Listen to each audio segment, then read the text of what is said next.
there are times when we'll go to bed drinking water, and this is not even like us. So it's not like me trying to create stories here. It's like real stuff. Right.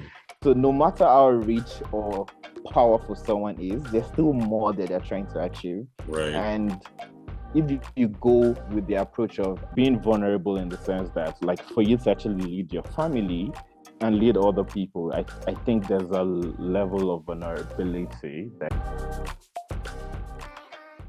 Welcome, everybody. This is Alpha Delta, a podcast where we have conversations with people who are operating at a higher level than most, with the hopes that it motivates, inspires people to become the best version of themselves. So today I'm joined by Oluseye Obadeyi. I hope I said that right. Yeah, close enough. Shay is someone that I connected with through LinkedIn, and just looking at his profile, some of the things he's done and achieved, it's really impressive. And I'm hoping that just through him sharing his story, it'll be something inspiring and motivating for the audience. But Shay, for those who don't know you, can you just tell us a bit about yourself? Tell us who you are, where you're from, what you do, and where do you go to school? Okay, so who I am. So my name is Oluseye Obadeyi. Most people call me Oba. I think that's the easier version of my name. So where I'm from a place called Ogun State in Nigeria, but basically grew up and was born in Lagos. So technically I'm Lagosian, also Nigerian. Mm-hmm. And I did my schooling in a couple of places. So I did study chemical engineering at the University of Lagos for like 3 years. And then I dropped out. After which, then I studied the business management at African Leadership University in Mauritius. So yeah, that is my story, and that's me. Interesting. I think the last thing was, what do you do currently?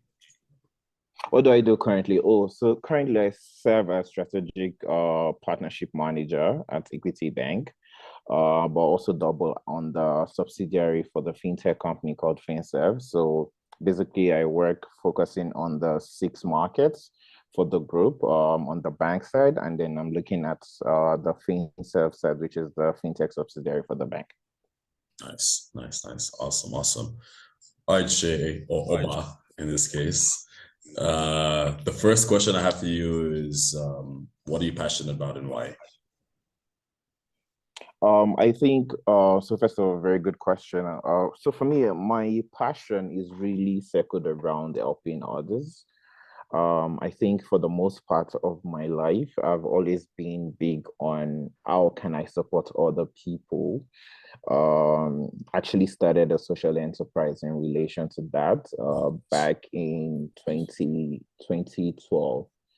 So I'll say my overall passion is really, I actually enjoy serving other people. It sounds cliche, but honestly, that's where I get the most joy from.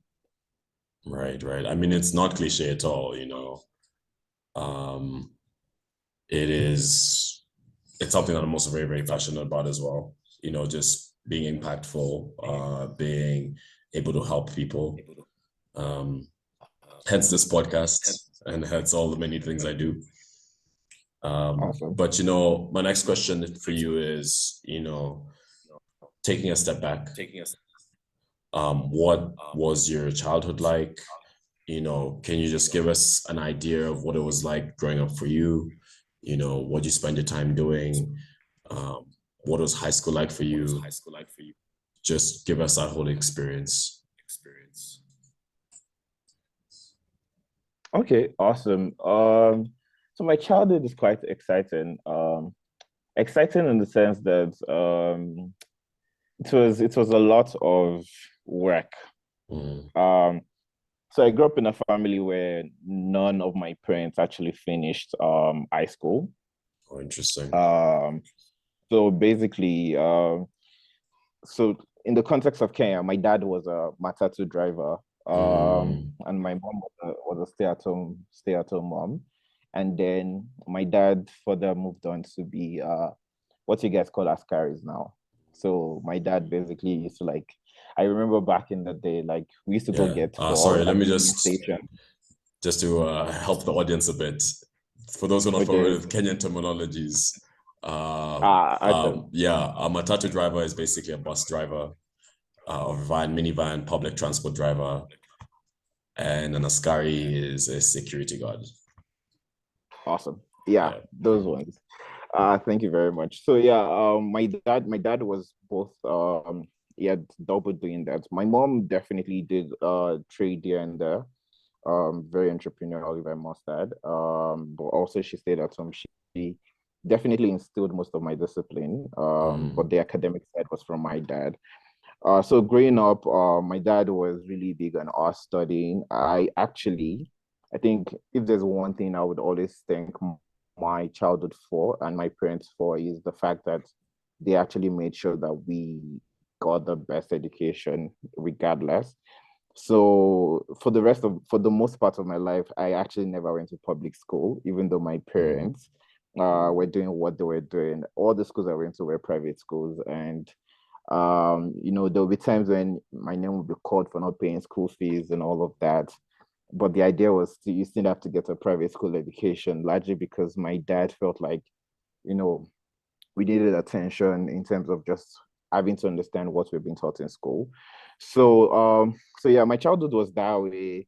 When people actually talk about how, difficult it is to be raised without anything. There are times when we'll go to bed drinking water, and this is not even like us. So it's not like me trying to create stories yet. It's like real stuff. Right.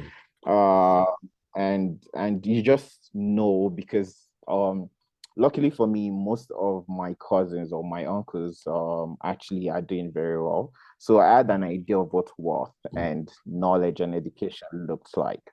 And I then was in a different situation. So it was easy for me to balance where I wanted to be versus where I am right now.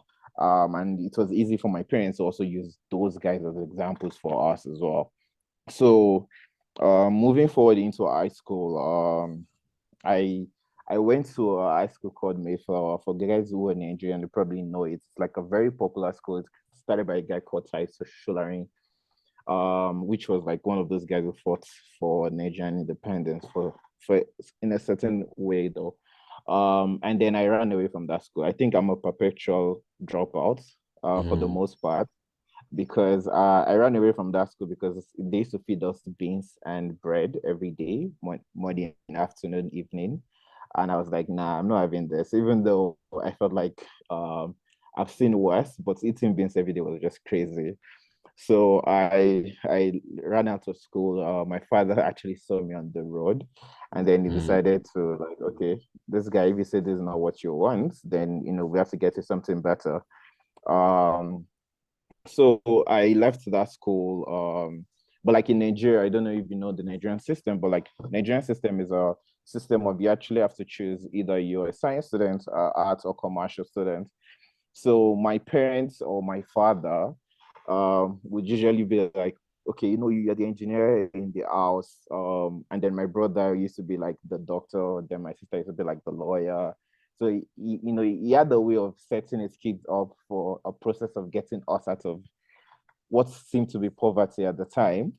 So basically, I was supposed to join science class, which I did. It wasn't the best for me. I'm not a math genius. I totally dislike math. But basically, I did math in high school. It was quite exciting because I wrote my West African exam, the what you guys call Right.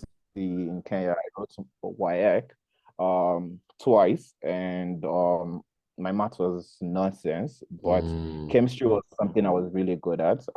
Chemistry, the sciences, physics, I was really good at those. And that's how I ended up doing chemical engineering.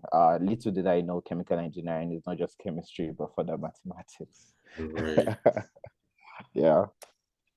Oh, it's interesting. I think you definitely explained a lot of very interesting things.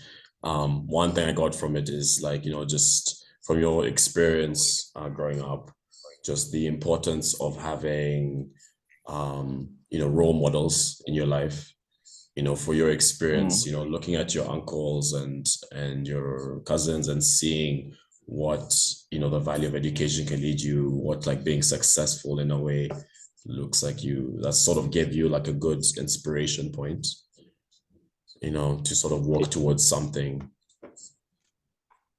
Yeah, I totally agree. I think having a view of where you want to go as a person actually is very helpful in Yeah, life, in anything generally.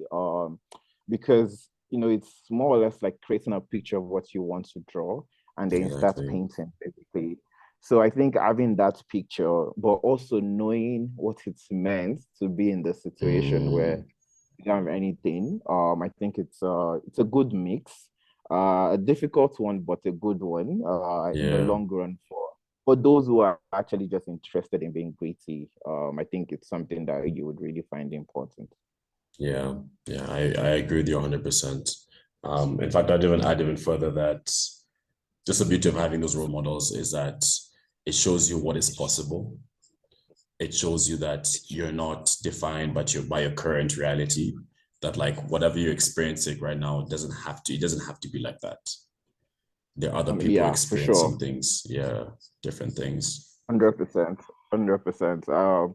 Like I there was a time I actually had a conversation with a professor in a school in the US, and we were just talking about like my upbringing generally, and there was a picture of where I grew up in Mm, and how then I got to meet him as a person, and it was you find out that, like you said, your current reality doesn't really determine yeah. what your future should look like. It's honestly, people would usually say, oh, you can't, whichever the situation is, it's difficult for you to Mhm. determine what your future would look like. But in the actual sense, you really actually can decide what that Exactly. future looks like. It might take a long time, Mhm. but you can. But you can. That's true. No, I agree 100%. So my next question for you is, just walk us through how you got to where you are today. Just tell us a bit about your career path. What are some of the things you've done? Just give us that journey. Okay. I don't know who the general audience for this conversation is, but I hope it's like Gen Zs and millennials. Because Yeah, my it's current like I would say it's quite a good mix. I mean, I think okay. right now it's probably a lot of millennials because just I'm a millennial, you're a millennial. Uh, Mm. wait, are we? No, I'm wrong. I think we're Gen Z. I'm a millennial. Oh, you're a millennial. Okay, okay, okay, okay. Yeah, I think I'm more formal in like in Gen Z. I think. I need to actually look this up properly. But anyway, we're getting off topic. Uh, back to you. Awesome. So the reason why I asked about that is because my career path is not the general you go to school, work somewhere for like 5 years, then you change jobs. Um, if anybody has seen my LinkedIn profile, I have like the shortest stints at offices. Yeah, yeah. Um, I would I would not say I'm proud of it, but I'm not disappointed either, if I'm being honest. Mhm. Um, so what does my career path look like? So I started off by joining Cellulant. So I started a Cellulant as an intern. Cellulant is a fintech company in Kenya, but spread across I think 15 countries at the moment. But also have like ability to like serve you in I think about 30 countries. And so that's where I started. So I started as a business development analyst, intern. I did that for like a year internship. After which then, and this was usually like a program from my school, African Leadership University, where you have to do 4 months of internship every Right. year till you graduate, so that by the time you graduate, you have 1 year experience. So that's what I did first, and then after that, I served as chief of staff to the CEO Mhm. at the time. So the CEO and the founder of Cellulant, I served as chief of staff for about 2 years.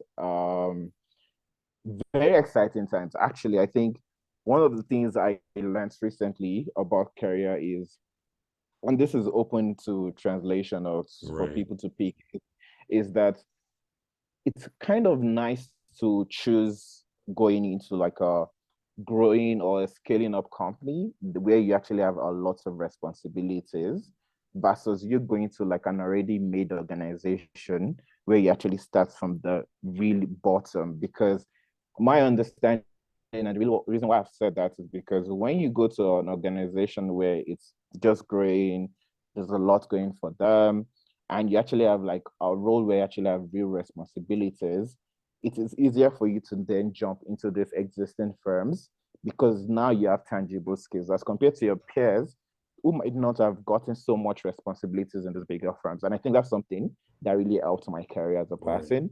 So working with the CEO, the chief of staff for 2 years really opened my entire mind to a lot. After which then I joined product management at the same company. Then I went to Glovo Uganda as commercial manager. And again, this goes back to my point. I'd already spent 2 years working as chief of staff in a growing organization. And then suddenly I'm commercial manager at Right. Glovo, which is like honestly the biggest food delivery company in Uganda and actually in Kenya from my understanding. So I served as commercial manager there for 4 months. Um, yeah, 4 months felt like a consultancy, but anyways, I left, then joined the bank. And I've been in the bank I think for about 10 months, so that's been my career journey. But largely before then, like I said, I started a social enterprise in Lagos called Afrixist. Basically, I was giving out credit without collateral to women who couldn't actually afford taking loans. Right. That's very interesting. And I think it's because your career path, it challenges the narrative, which is what you're talking about, where you go work in a company, you spend, I don't know, 5 to 10 years there, try to climb the corporate ladder. Um, and it's very linear in a sense. And yours, it's a bit more dynamic.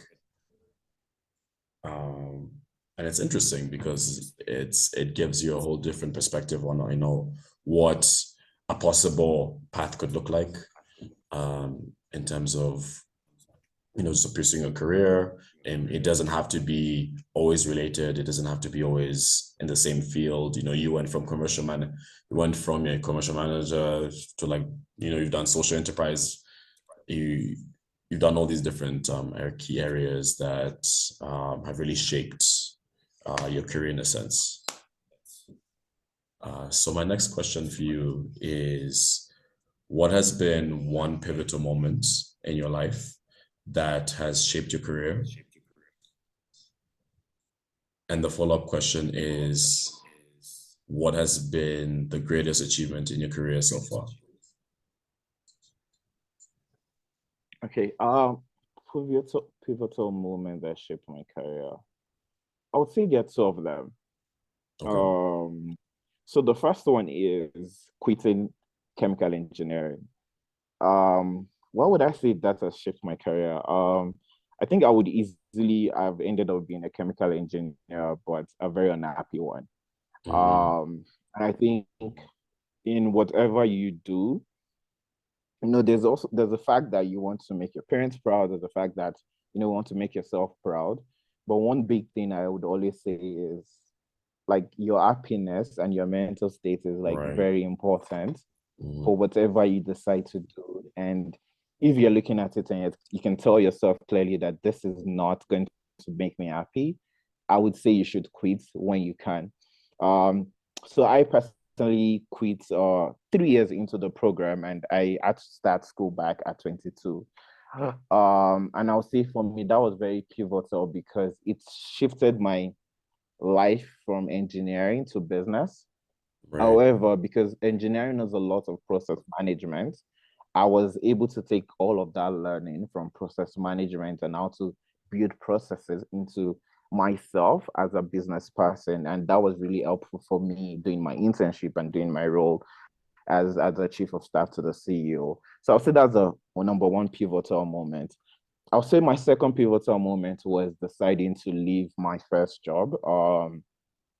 I think with my first job, it was a time of, and my first job I mean with Cellulant, it was a time of saying, okay, this is how much I've grown, but this is how much growth I think I need to achieve. Right. So I was in the same organization, I was in Fintech, but then I was coming from just working with the CEO, but not having direct reports for myself. So basically, I had dotted lines to different teams. Right. So basically, deciding that it was time to move and go into a different organization where I was now leading the team of account managers and sales at the time, which I did, was very important for me. And then deciding that I think it was pivotal in the sense that I chose to leave a place where my reports were a bit dotted to a place where they were now like straight reports, but also to choose a market where it was really small. I Right. think people really undermine the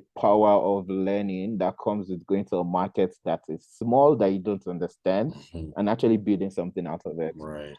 So I'll say that was very much those two were my pivotal moments in my career. Your next question was, what did I learn from it? No, it's Yeah, what has been your greatest achievement in your career so far? my great my greatest achievement in my career so far. I would say it's basically the relationships I've built. Right. And I would say relationships largely because and it goes back to what I said earlier around, you said something about my career path not being the generic career path, from social enterprise to this. And I think for that to work, there are two things that come into place. Number one is the ability to tell stories. And when I say stories, not like saying stories that don't matter, but like ability to not your story from where it started to where you are to where you want to go. Ability to tell such a concise story that Right. everybody actually understands and buys into it. Then being able to do that then gives you an ability to have proper networks and connections. And I think, able to for you to be able to sit with someone and let them know where you came from, where you're going to, what you're doing now, builds a kind of relationship and a kind of network. And I think for me, the greatest achievement in my career would actually be the kind of networks I've built for myself. Right. Right. That's really interesting. I think there's a power in just a network in general and the relationships you have because like I mean in a way like we need each other like whether we like it or not. Yeah. So my next question is, what is the biggest challenge you ever had in your life and how did you overcome it? Biggest challenge. I'll still keep going back to me dropping out. I use that a lot because so this is a time when my parents were paying my fees. Mm, And you have been told you'll be a chemical engineer, and Nigeria's an oil and gas country, so they don't just expect you to be a chemical engineer, but to start an oil firm and own an oil rig and all of that right. stuff. So like there's a whole lot of expectation on my shoulder at the time. And I literally had 2 years left, and having to say 2 years, you have 3 years done, 2 years left, and then deciding that I was going to quit. I'll say that's like one of the biggest things challenges I've actually ever had to face. And if I'm being honest, like I actually burnt certain bridges in my own family because of that. Wow. Largely because there were other people who were actually invested in my education from my Right. family who felt like making that decision wasn't right. Interestingly, to date, I don't actually speak to those people, not because I don't Wow. want to, but because Mm, they are mad at me. So that is right. how big of Interesting. a move that was. But again, like I said, you make decisions based on what works best for your future and the future that you want to paint. Right. It's a risky move, but there's no risk, no reward. Yeah. Exactly. Interesting. So no, still building on this just compensation point.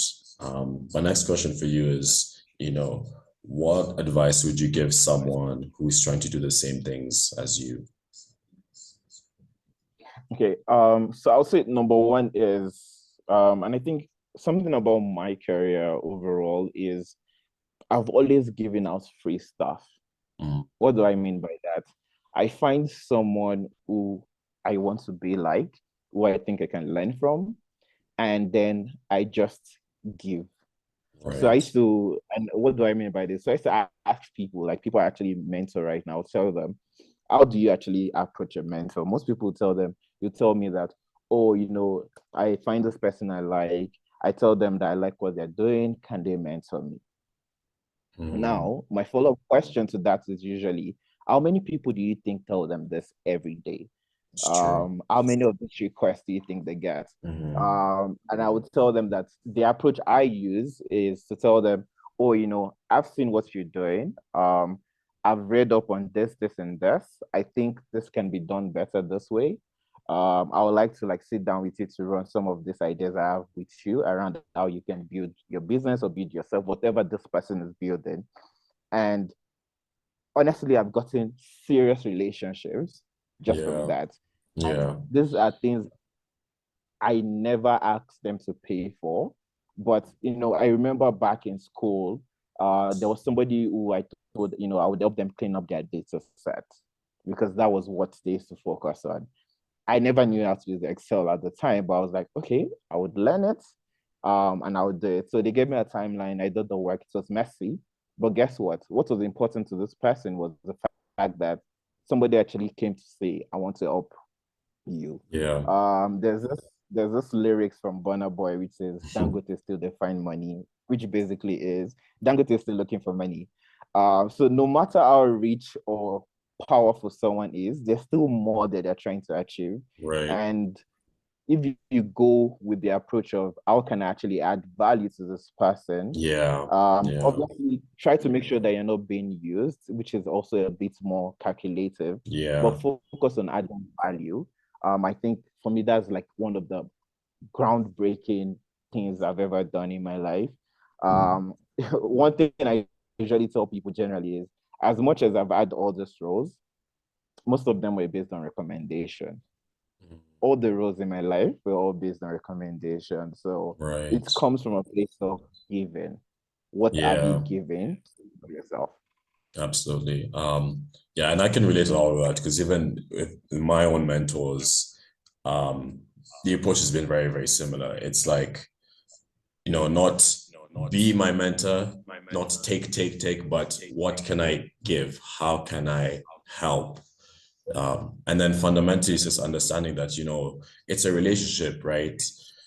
You should treat your mentor as if you're treating them like a friend, right? If you're trying to make some friends with someone, you're not, you're trying to help them out, you're trying to be beneficial, you're trying to be positive, and it's not, you're sort of trying to suck things away from that particular individual. Um, but I think, yeah, fundamentally, it's just about like, how do you bring value to people? How do you help people? And that's literally like the main key thing when it comes to building relationships. Yeah. Yeah. So my next question for you is, where are you heading to? What are you hoping to accomplish in the next couple of years? Yeah. Very good question. Actually, so today, interestingly, I just um and maybe by the time this goes out, I would have already done it. But yeah, I just rejected Nice. an offer. Oh, To congratulations. like, but I rejected it. Oh, rejected. It Oh, wasn't good. okay, Yeah, okay. yeah, it wasn't good enough pay for me. So I decided to leave it. Of course, yeah. Um, but yeah, that would have been my next sport. But however, I think for me, the next phase for me is basically school, Mhm. uh, grad school at at the right time. And after that, my focus basically to start a bank. I've told myself for ages, I need to start a bank Interesting. for millennials.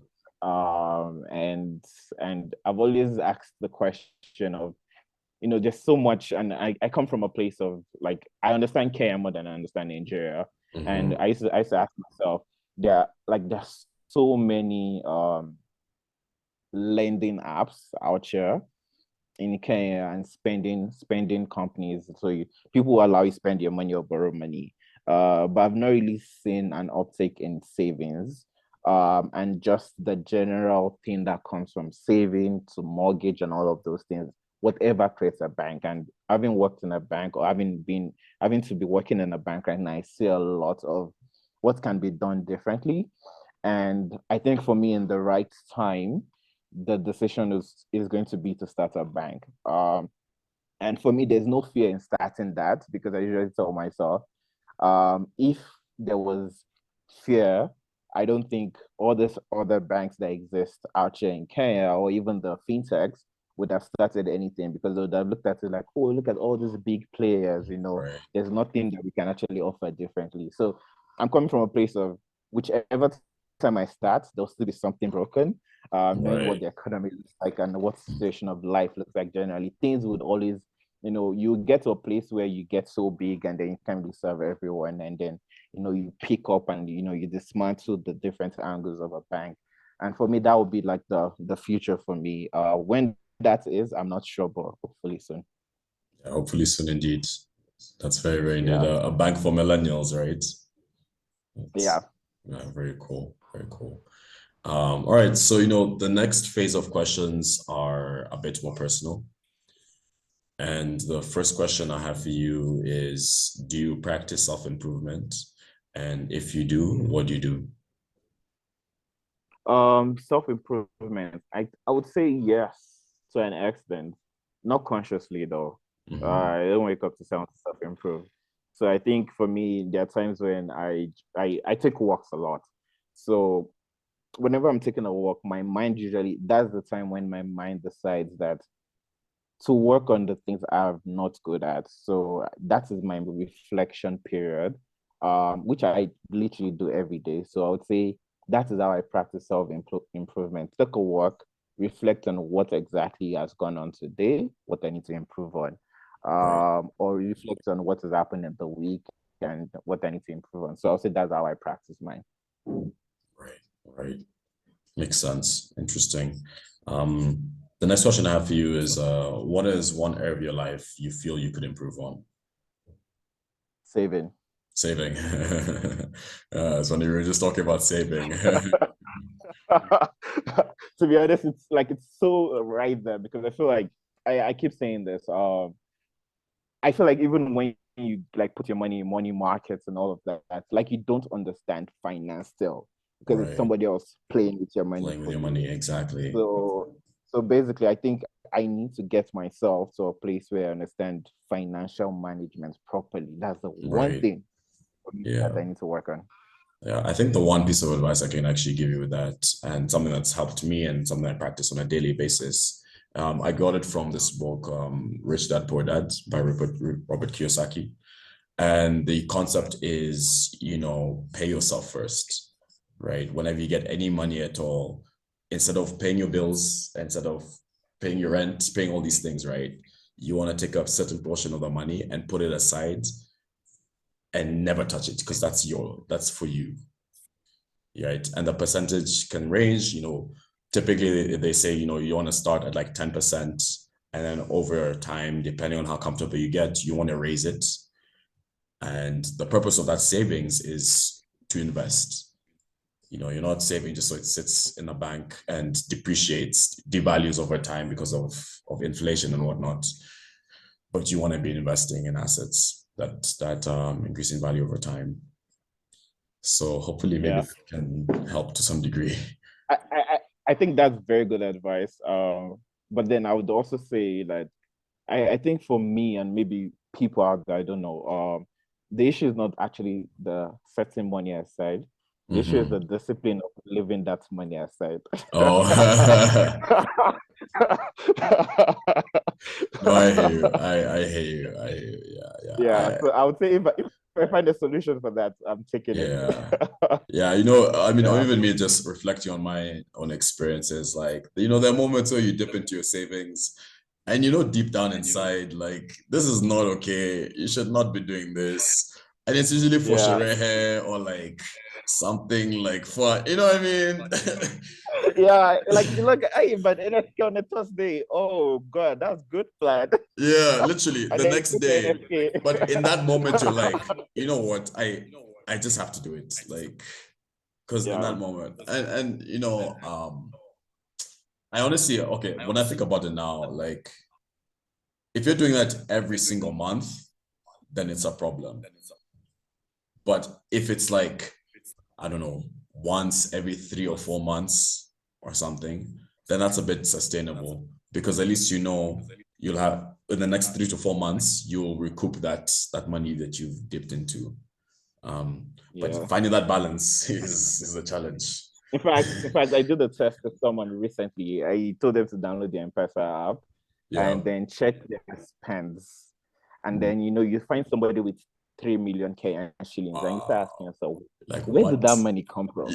Like I had 3 million Kenyan shillings. Literally at one So point. like, Yeah. yeah, at what point did I have 3 million Kenyan shillings? So I think the ability to actually understand your finances for me, if I can crack that, God, Yeah. I'll be You driving a Bentley out here. for sure, for sure, for sure. No, I agree. I agree. Yeah, I mean, this is a topic we can talk about forever because I'm just like even thinking just from my own experience. It's like, hey, the Sharia in Nairobi, man. I mean, we met out like it's too much. It's too much. There's so much going on all the time. Uh, that's honestly my biggest Yeah. expense. That's like, yeah. Yeah, we'll talk about it some other time. All right. Cool. So, my next question for you is, what does being a man mean to you? Being a man. Oh, very good question. Never been asked that before. Being a man. I would say it's being vulnerable, honestly. Being vulnerable enough to ask for help and to lead others. Why do I say lead others? So I think I'm a bit of and by lead others, I don't mean like it's only men who lead others, but I think I'm coming from a perspective of like based on religion. Being a man, basically you have to be the head of family. So I'm using this in a family context. But being vulnerable in the sense that, like, for you to actually lead your family and lead other people, I think there's a level of vulnerability that is needed. Because I don't think you can go at it alone. You always need support. You always need other people to engage with you. And I don't think that's talked about enough. So for me, I think the focus is being vulnerable and being able to lead others due to your vulnerability. So that is what I would classify as being a man. All right. So, Oba, you're just telling us a bit about, what being a man means to you is about, vulnerability. Um, my follow-up question for you is, from this perspective, like, how do you navigate life as a said man? For me, I navigate life by a whole lot of support networks. I talk to a lot of people about different topics. I probably like I have way too many like older friends, younger friends, peers who I just talk to about things. I don't think there's one topic in my life I've not spoken to someone about. Right. So my process of navigating life is never by doing it alone. I have a whole lot of support networks, all at different levels and different friendship dynamics that I just talk to about things. And I think for me, that is my general process of navigating through life. Right. Nice. That's, going back to obviously just the importance of networks and strong supportive systems. Yeah. Right. So, my final question is, what does Alpha Delta mean to you?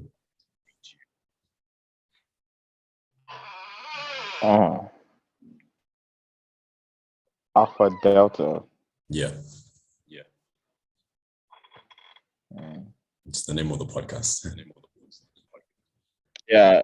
I'm thinking about what it means to me. I think it's an avenue to learn from others. Like I said, I think for me it's like an ability for you to listen to other people's stories, connect with it, pick and learn from it, apply to yourself without having to actually go find that person. Right. So basically learning from a distance, but learning otherwise. It's like distance learning basically, Mhm. but without you having to pay for fees. Yeah. At That's least yes. yeah, at least yet. Who knows? Exclusive content. Subscribe now. Exactly. Yeah, so that would be my definition of Alpha Delta. I think any opportunity, it gives you a very good opportunity to just learn from other people's stories, connect with it, and use those stories to impact your own personal life. Right. I agree 100%. That's what it's really about, just that community of people who want to learn from each other, who want to have impact, who want to better themselves, and then just being able to share the stories and supporting each other um, along their journeys. Awesome. Right. So, Great thank you. job, by the way. Oh, thank you. Appreciate it. Awesome. Yeah, so we've come to the end of the conversation. Final remarks. Is there anything that you want to plug or promote on this podcast? And then also, where can people connect with you? I don't have anything to plug or promote. But I think one thing I would just say as a final remark is people should learn to be of service to others. Be very careful with who you choose to be of service to, but either way, choose to be of service to other people. You never know where you're gonna meet this person. Maybe just a quick anecdote. I mean, is a story of someone I used to report to once, and I met that person's sister-in-law. The person's sister-in-law was reporting to me as an account manager at Glovo Uganda. I Wow. met the person in Kenya. So Interesting. basically, yeah. So basically, learn how to be of service to other people, learn how to connect to other people, and just learn how to serve. So for people who would like to connect with me, I think my Instagram. I actually don't know the handle, but it's there. It's S. I think it's S Obadeyi, so Sobadey double I, or on LinkedIn, which I think I respond quite very quickly on. It's Obadeyi Oluseye, so Mhm. Obadeyi Olusey. Right. And for anyone watching, I'll put all these links in the description of this episode so you can just scroll down and be able to connect with Oba on those different channels. Awesome. Thank you very much, Joe. I appreciate the Yeah, time. yeah. Thank you so much, for you taking the time. Right, for everyone watching, this has been an episode of Alpha Delta, podcast, where we have conversations with people who are operating at a higher level with the hopes that it motivates and inspires people to become the best version of themselves. I've been your host for today, Joe Karaoke, and I'm joined by my guest, Oluseye Obadeyi, and this is a goodbye for us. Awesome. Peace. Bye.